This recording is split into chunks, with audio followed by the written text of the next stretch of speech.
วัสดีครับวันนี้ผมจะมาแก้โจทย์ข้อนี้นะครับ โดยเขาจะให้ค่า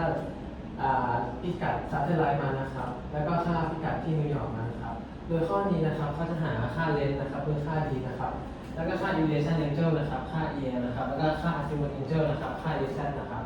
โดยเราจะเริ่มจากหาค่า d นะครับ ซึ่งค่า d นะครับสูตรจะตามนี้นะครับ แล้วเราก็ต้องหาค่า r ครับ แล้วก็ค่า phi ค่า b นะครับ โดยจะเริ่มจากค่า b ก่อนนะครับง่ายสุด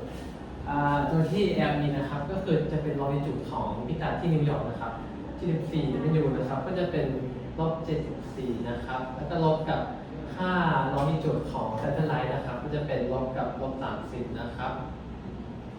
จะออกมาเท่ากับลบมุม44นะครับต่อมานะครับเราจะไปเริ่มที่